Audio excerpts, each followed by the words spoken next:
is doing a good job here. He's got his hands locked. An 11-2 major decision for Isaac Roble and the Boilermakers. What a win for Hayden Filipovic to get the job done. He put Andrews on his back a couple of times. Grayson Clark scores the final 8 points to take a 9-4 victory. Beautiful job by Blaze. You saw him kind of drag it back with his head stuck in the middle. Boilermaker faithful here in Holloway Gym, giving Ben Benadia a round of applause. He picks up his 4th Big Ten dual victory. And he gets the takedown. Brody Bowman. Welcome to the Always Aggressive Podcast. I'm your host, Tanner Lipsett. With me, as always, head coach Tony Ersland. Coach, how we doing? Wonderful. Practice is over for the day. We're still on Christmas break, so the sun's out. Yeah, it's nothing but good here. It's actually kind of nice out. It's warming up. We've kind of left some of that nasty weather behind. So yeah, I'll take sunshine in 50 degrees any day. I was seriously January. bummed this morning. I spilled coffee all the way down the front of my sweatshirt. Sounds like you. It does sound like me. My wife would totally totally believable. Mm-hmm. So I had to walk over for Mackie in the t-shirt, and it was actually kind of nice. Yeah, I'm walking around in shorts today still and doing just fine. So it's all good. Yeah. Happy New Year. We're on to 2026. Happy New Year. Years just keep flying by. It's wild. Yeah. You look back. Talked to somebody the other day about this being my 20th year at Purdue, and they looked at me like I had 4 heads. Like, how have you been here that long? So yeah, it's a trip. They keep going. But how was the holiday break for you? It was good. It was busy. Trip back to Iowa to see family and friends. So it's always great. Trust me, there's no negative there. But it's a trek. So always far too short. Back to the grind. What was your best Christmas present? Just anybody who knows me knows I love my coffee. That's how I start my day. And so I'm known to get a lot of Starbucks gift cards. So I would call that's the gift that keeps on giving year round for me. At this point, do you own stock in Starbucks? Because I feel like it's a crime against humanity if you don't. I don't own stock, and that's to my detriment because no doubt I would do very well if I did. I mean, you really support. I'm all in, man, and I know there's probably our audience is not huge, but a strong supporter there of Starbucks, right? I mean, if I could catch an NIL like some of these young guys, Starbucks, if you're listening, but boys, I think it's foolish. Absolutely, it's foolish. This man, caffeine is a drug. It's a real thing. It gets my day going. It kills me when we're on the road. I'm off looking for the local coffee shops, looking to find something new and different, and whatnot. And Tony's like, "Where's the Starbucks?" He is creature of routine. Priority number 1. Yeah, he wants his. I won't even tell you what his order is. It's long and it's insane. So Now I gotta hear it. Corey wants to hear it. Okay, the man drinks a venti blonde flat white with 2 pumps of brown sugar syrup and 1 pump of sugar-free vanilla syrup. And I think what's magical about this is magical. Somewhere along the line of this whole drink, there's this secret assumption that that 1 pump of sugar-free vanilla is going to somehow just shrink his waistline, it's just going to suck it down to nothing. That's like that. I don't understand why you don't go the whole way in and just get the regular vanilla. Yeah, it might be psychological at this point, right? I mean, it might even just Is this be like when Vega used to order his skinny vanilla lattes? and ask people if it'd make him skinny. Yeah, I mean, I think there's a psychological component here. But truly, the way you got to think about it is, you sweeten it up a little bit with the brown sugar, and then the vanilla just kind of smooths it out. It's the back end kick where it smooths it out. There's no bitter or no sweet. It's just kind of smooth. So I found a combination that works, and I am very much a man of habit and routine. Yeah. And this is the routine. Soufflon definitely gets that from you. Could be. He's that guy too. How much trial and error was there to like three pumps of brown sugar syrup's too much? I got to go back to 2. There's no doubt. There's a lot of trial and error there, and I will profess too that I was really disappointed. It used to be Irish cream. Years ago, Starbucks did away with the Irish cream. So again, if they're listening, I do enjoy Irish cream. Let's bring that back. Let's bring the Irish cream back, and because that was a nice smooth one on the back end too. But then I got a great idea for commercials. and I found out like brown sugar with a little bit of vanilla. It's right. I want Tony Ersland dressed as a leprechaun in front of Starbucks advertising Irish cream. Corey, is it a hit? Let's do it. We can make that happen, whether it's sanctioned or not. We can make that happen. Yeah. One more thing from me, Tony. As you're sitting there listening to Tanner rattle off the 40-word order, were you secretly judging like this is part of his annual performance review? Performance review, yes. Like details matter. He's got the details, and by now, shouldn't you? Right? I think by now, right? But no, it's. I work hard at this, people. This is not for the weak. This is not for the weak. This is not for the timid. Yeah. Hey, the last thing I'll say, and this isn't just in defense of myself, it doesn't take much else in this world to make me happy, right? I mean, I love wrestling. I love my family, my kid, whatever, right? But I don't spend money on clothes. I don't spend money on anything else in this world. It's worth it to me to start my day off with the coffee that gets me going. So that's where it's at. In a world where there are a lot of horrible vices, I suppose expensive coffee is there are worse things. That's what I tell myself every day. I pull through the drive-thru. Corey, we know yours is worse. We'll leave it there. Enough said. So let's get into a little bit of wrestling here. Yep. I mean, that's kind of what we do here. Started off the new year with, God, I don't even know how to describe the whatever 56-hour, however long it seemed like a year that we were in Philadelphia. Yeah. Based on everything that went wrong with that trip. God, it was a comedy. And we didn't help ourselves out with the wrestling on the front end either. Correct. After a number of travel, we'll call them hiccups for lack of a better term. We did not start off the trip with a good duel at Drexel, losing to the Dragons 19-16. Yep. A few bright spots. Let's not throw the baby out with the bathwater. Wins from Grayson Clark, Gavin Brown, Joey Blaze, and I think most notably Ben Venadia. Yep. And James Rowley. Oh, James Rowley. Yeah. Apologies. Yep. Yeah. Yep. So we did split the duel 5-5. Lost on and we didn't have Brody Bowman in the lineup. Yep. Ended up giving up a tech fall at 174. That was a big deal as far as the outcome goes. But I guess some small takeaways from that duel. Yeah, there were some good things. I think as you look deeper or you watch the duel, I think you'll understand that we had a way to dominate the duel and let a few matches just simply slip through our fingers by not closing or finishing. Look just very sluggish. I think when I look back through, I think we scored the first takedown in 8 out of the 10 matches, yet went down in a 5-5 split, and lost. So that was really disappointing, right? Like we're off to a good start. But we didn't close. We didn't finish, and that's what had me, more or less pretty upset with the duel.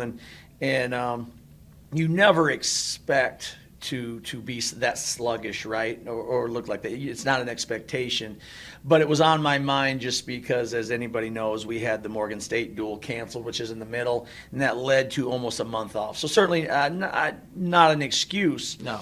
But then as a coach, you're thinking, hey, you want to avoid rust here. And so we tried from a training perspective and how we stacked workouts and what we did with the guys to create a situation to kind of maybe look out for this, but still came out and looked very rusty or sluggish, I guess is the word I'll say, in the Drexel duel. Backing up a step, we've been at this for 7-8 years now, and the Christmas break is a continual work in progress. And even after 12 years, still not sure we've ever gotten it right or we ever will get it right. Bouncing from doing Midlands on the 29th and 30th, going down to the Scuffle, scheduling duels. Yep. It is a nonstop trial and error of how do you simultaneously give the guys a good break and give them some rest and some time away and to enjoy the holiday and their families, while simultaneously keeping them ready to compete For sure. and chase, what's coming in the second semester. And obviously this isn't something that's unique to just wrestling. Basketball deals with this. And football, deals with it. right? Everybody. This is any sport that overlaps that winter to that first semester to second semester overlap has to deal with this. Yeah, the trick, right? It's routine. Like, you work very hard to create and to build a routine that kids can count on, and then you have break, which is great, right? It's good for all of us, right? We talked about it. You get a chance to see friends and family and relax when you've had your head down and running for months in a row, and so it's necessary. But then now how quickly can you get back and establish that routine when you're back? And that's the tricky part. And every team's a little different. And that's why we've tried different things, right? And sometimes it's great, and this time it didn't work out. Again, we did not wrestle sharp. You know what I mean? Did some good things. There still was some great things, but need to finish. And that's something that's been kind of been on our minds here, especially that not only for the we had to rebound quick and get ready for Ryder, and then this week training is we got to close, we got to finish. Good news, we did have a second duel that day. Mm-hmm. We did not have to whether we wanted to have a hangover or not, we were unable. Yep. Had to bounce back and head up the road and wrestle Ryder for the second duel of the day, and the guys answered the bell. Yeah, to their credit, as sluggish as we did look early, I challenged them kind of in the locker room after that, and this was a good thing. I said, here's the good news. After all the things that we talked about, we want to correct and do better. I said, the good news is that we got to get back on this horse in a few hours. We're going to be up to Ryder in Jersey, and we got to go again, and we've got to flip this quick. And I thought this was kind of a character moment for the team in terms of they answered the bell. Sometimes you let that hangover, stay around, and you come out again still thinking about the last loss, you know what I mean? And you're sluggish again, or you don't compete quite the way you should. And again, to their credit, they were a different team and battled and fought for every point and closed some tough matches against good people. Absolutely. A couple notables. Brody Bowman got back in the lineup for the first time in a while. Yep. Wrestled an absolutely crazy funky opponent in Munguia from Ryder. Yeah. That guy is as unorthodox as they come, and Brody was able to gut out a nice win there at 174 pounds. Yeah, absolutely. And again, right, when you're coming off, again, he last competed at Vegas where he had an injury default out, right, had tweaked the knee. So again, you're worried about rust, and he showed, that he was kind of up for it and in shape, right? Which is it's your worry, if you've been off for a little bit, are you going to be in shape and handle the pace? And he did. He did a nice job, and he'll only get better from there. Just a crazy match, though. I look back, and he was in on a number of shots that looked like he had the guy dead to rights, and he somehow slimed his way out of some really precarious positions. Yep, and we knew he was funky and was going to give you some different looks and try to even create some finishes that would not let him take us there. But the kid did a good job. He forced us into some of his positions and made it dicey. Ben Venadia with another.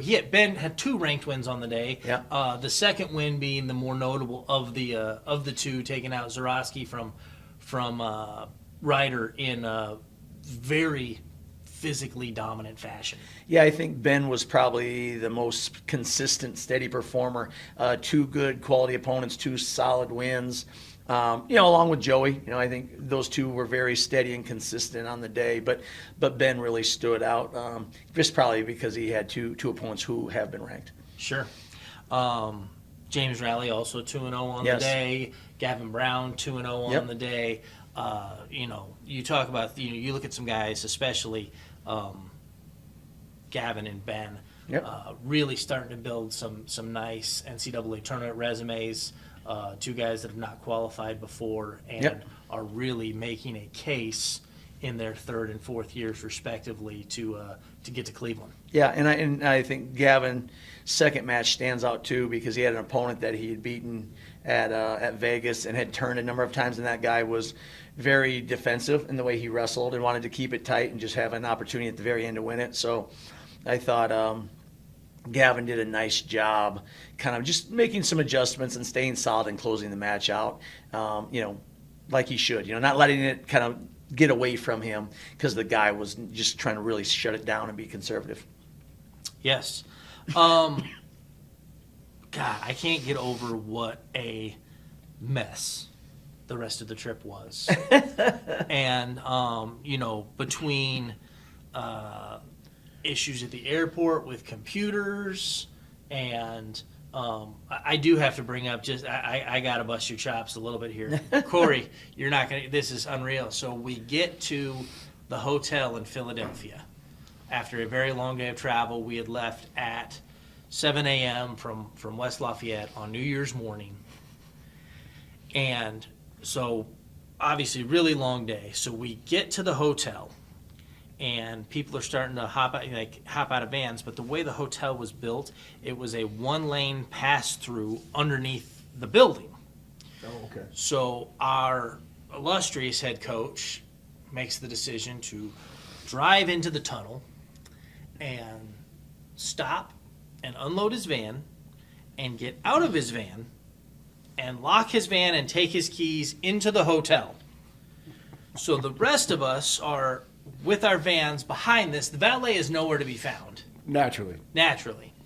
But even if the valet was there, it wouldn't have mattered because we had no car keys and no ability to move things around. So meanwhile, Tony's calling me from the lobby with the issues of our rooms not being ready and asking for rooming lists and these various things. And I'm thinking to myself, why don't you come move your car and I'll go do my job? Is that, Valet was required, though. Is that cool with Ain't nobody you? good with parking their own car at this hotel, though. I want to defend myself. There was no place to park. Yeah. Well, you could go park in a random lot down the street. I guess. Definitely what you want to do in Philly. Yeah, right. Hey, New Year's leave your Day. car in a random lot. Right. But I mean, it was insane, you guys. It was, trying to sort that out. And then, like you said, some rooms were not ready until 8:30 at night. 8:30 at night. This is all, we're trying to get the guys fed. We're trying to make sure they're on weight. We had gone to Drexel to have a workout and come back. I've been on road trips with wrestling before. That arrival, that whole sequence is very structured because of you got to get the guys fed and you got to make sure they're on weight. You got to get the guys who need a little extra work, a place to do that, and facilities and all the accoutrement that goes with that has to be taken care of. You ain't got time to sit around and wait. No. And, there's a schedule for a reason. And it's not just because if we go off schedule that there's somebody that might go a little on tilt with, how things are operating. So I like my routine. We talked a lot about coffee as part of the. I like a routine. Yeah. So back end of the trip, did get to take the guys down to Reading Market Terminal. Yep. Always a good time. Always it is a great place. Corey, have you been? I've not. So for those that don't know, it's an old train station in downtown Philadelphia that is now filled with every different type of food and cuisine you can kind of imagine. They've got everything from fresh produce and fresh, meats and fish and different things that you can buy and take on your merry way. Obviously they got your staple Philadelphia cheesesteaks. Dinnick's roast pork is a famous thing in there. Did you see the line for the donut place that was in there? I can't remember the name of it, so I can't give them a shout out. But yes, I did see the line. It did not just strike me as remarkable, though, too, because the line of every place, it was shoulder to shoulder. Yeah, no, it's always busy. No, that was crazy, how busy it is. But that donut place, and this was at 2 in the afternoon, so it's not like it was the morning rush for donuts. It was wrapped all the way around the front of the market and then all the way to the back down the side in front of That's a line. Was it Beeler's Donuts? Yes. Beeler's Donuts and Pickle Patch officially is the name. Right? Now you're mad you didn't go. Now I'm not mad. Should have gotten in line and waited 3 hours. I'm morally opposed to lines, so yes, I did not. Listen, you waited 5.5 hours for a room. You could have waited 3 hours for a donut. And barrels of pickles. I'm just saying. I'm gonna have to think on that. I wish I was waiting for donuts when I was I wish I'd spent that time waiting for my room in line for donuts. For donuts. You killed 2 birds with 1 stone. on that deal. that makes the most sense, right? Yeah. But it was a great time. That actually was fun. I mean, it was nice to get out, and you had the market. But I think some of the guys did some of the historical stuff too, right? If you go about Liberty and check Bell, out. Independence Hall, Yeah. it was all within walking distance. There was a Chinatown's right there, Philadelphia City Hall's right there. So there there was a method to the madness of why we chose that location to spend the day. Originally we were supposed to wrestle Ryder on Saturday before we came home. There was a facility conflict, is that correct? Yes. And so we ended up doing the double duel on Friday, and then had to kill quite a bit of time on Saturday before we made our way home. The icing on the cake was, after all the disasters and delays, we land in Chicago at O'Hare, and Brian Anderson, our director of development, starts, goofing up. Poor guy, anybody who knows Brian, not a small man, gets stuck in the middle seat between myself and Brooke Weber in row 35, and so he's already unhappy. But we land, and he starts joking with me about how he's just going to get up and just run to the front of the plane. Like he's anxious to get off. He's like, you think they'll believe me if I tell them I got a connection? Like, I got to get off. I got to get off this plane. Get me off this plane. And so naturally he jinxed us, and we end up sitting on the tarmac for another 45 minutes because there was mechanical issues with the plane at our gate, and then I don't remember what the second issue was, but it was a traffic jam on the. It was, as O'Hare usually is. I mean, there's a lot of flight traffic there, but you're not wrong. At the end of the trip, all anybody wanted to do was get to the bus and let's get home, and it delayed that by another hour. And we sat there. So, made it home 12:30 a.m. and called it a day. So, and in the spirit of travel, we go back on the road this week. Yes.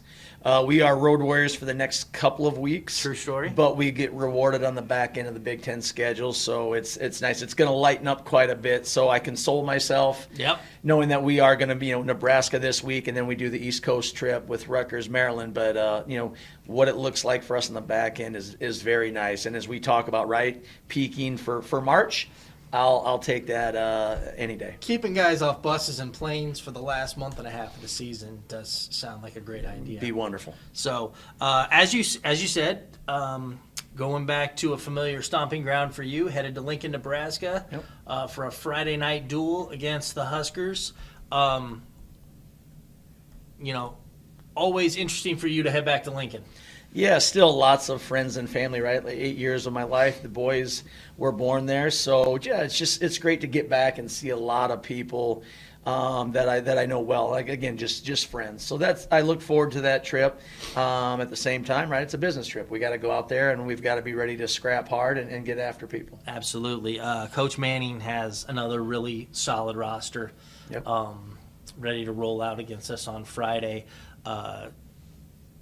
Just a lot of talent in their lineup, and some marquee matchups of things to look at. I would point at a few weights. We mentioned Gavin Brown. He's been on the up and up for us, up into the top, up into the low 20s in the rankings via Intermat. He could get another transfer in Chance Lamer. For the Huskers. Should be a good one there at 149. Oh, absolutely. Yeah, a marquee matchup, like you said, with two highly ranked foes, both inside the top 20 or 21. Right. Similar, our guy Joey Blaze at 165 should get a quality opponent in freshman LJ Elruja at 165 pounds. Should be a first highly ranked opponent for Joey here, probably since Vegas. Right. Absolutely. Another good matchups. Another one, Ben Venadio, we've talked about how he's been wrestling well. Got a great matchup at 197 with Cam McDaniel. So there should be, a lot of really good ones in the midst of the duel. And, we'll see if we can go take as many as we can from the Huskers. Yeah, a lot of opportunity for our guys, and that's how they have to look at it. As you start, Big Tens, you're going to see tough opponents in front of you routinely. You've just got to be ready to go out and stay in the moment and execute just whatever the situation calls for. You're not worried about anything else. It's not a win or a loss until the match is over. It's stay in there and execute the way you need to and wrestle the way, you can.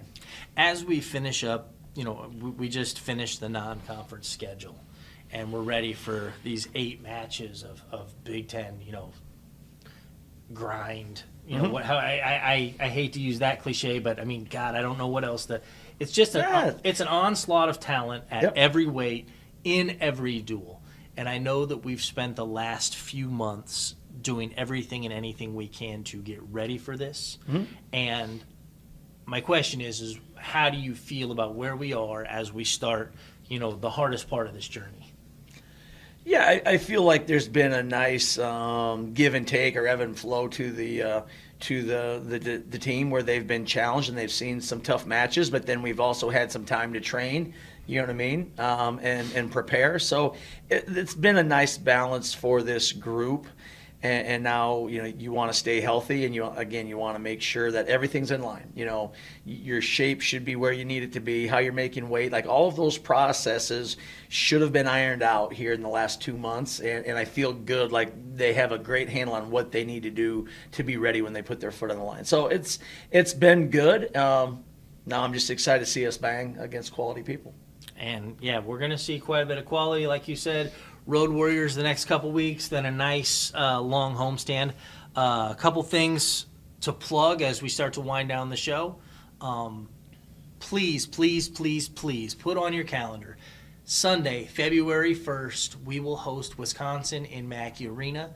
There will be much more information to come out about it in the coming weeks. There will be it will require tickets, but the tickets are free, so you're just going to have to call in and claim them. And we'll get you more information on how that process is going to work and what that looks like as we get closer to February 1st. But a 1 p.m. duel on a Sunday, we're going to see if we can pack Mackey, and we need all of your help to do it. In order to dress well for the occasion, we just launched our team store with our good friends at Compound Sportswear down in Georgia, my man Cliff Fretwell. Yep. But there's a full-time Purdue team store, just a variety of different items and designs. Our youngsters can go out and get themselves a Purdue singlet nowadays. You want to wear some Purdue headgear with the new Wrestling Pete on it? We've got that available as well. So head over to that. Links on our Facebook, on our PurdueSports.com. We've got a variety of ways to find the new gear and get those orders sent out to you. Nice seeing that Wrestling Pete on some merch, huh? Yeah, that's awesome. I know we've talked about that off and on, for a number of years, and to finally see that on some sharp-looking Purdue wrestling gear was great. I love it. My sons were running around the other day with their sweatshirts and stuff with it. Yeah, it looks good. Really, really well received by our fans, and people bought a lot of that merchandise in the first go around from Compound. So Excited to have that out there. Excited to have that available for you guys. Corey, you got anything else for us this week, man? The last thing, Friday night's duel live on Big Ten Plus at 8 Eastern, 7 Central. Sweet. My man's got the TV schedule down. Got to do the TV schedule. Got to do the TV schedule. Yep. So I got one thing on the academics. Yeah. Hey, I sometimes it gets lost in the shuffle of college athletics these days. Yes. These kids actually go to class and get grades. It's wild. Yeah, it is crazy, right? As much as we talk about some of these, the transfer portal and NIL and revenue share, right? It's these kids still are expected to go to class, and we start our new semester next Monday, right? I mean, so they're back in class again, and I just want to give a shout out that our guys just excelled in the classroom. Both the semester GPA as well as our team cum GPA are well above 3-point and highs since I've been here. Not that we haven't been above a 3-point, but I mean we're well above 3. Sure. With the upper 20s in the number of guys on the roster that had over 3. It might have been like 28 guys on the roster had over a 3-point. So just a tip of the cap to them. while we're doing all this hard work and talking about wrestling, I mean, they are taking their priorities in the classroom seriously too, and I don't want that to go unnoticed because it is one of our priorities too. And a quick shout out, obviously, to Nikki McKinney, our academic advisor. Yep. She's been with us for 20 plus years, and she continues to stay on the guys and get them in a place to succeed. And so it's nice to see them taking advantage of it. No doubt. I mean, again, we get caught up in talking about the wrestling because we love it, right? But man, these kids they're taking their academics seriously at a school that expects people to take their academics seriously. And so I'm just, like I said, it's a feather in their cap that they are taking care of business at a high level. Final plug for the show. Another quick thank you and congratulations to our office manager, Candace Musser. She just retired. Yeah. After a lot, many years of service to the university, both in athletics and on campus. And God, we appreciate her and everything that she's done for us. And she's not going too far, but congrats to you, Candace, and your opportunity to spend more time with the grandkids and your family. Yeah, I think I'm glad you brought that up. We just had another party for her just the other day here and had a really nice good cupcake. Oh, yeah, the cupcakes were great. Really good cupcakes. A lot of people there to acknowledge kind of her long-standing time here at Purdue, and she was a great help to me. She came in when I was my first-time head coach, and we figured out how we're going to do things together. So appreciative of her help and support through the 12 seasons with me. That brings us to the end of this week's Always Aggressive podcast. We appreciate you guys all for tuning in, and we'll be back with you next week to recap Nebraska and look ahead to Maryland and Rutgers. Thanks again. Willer up.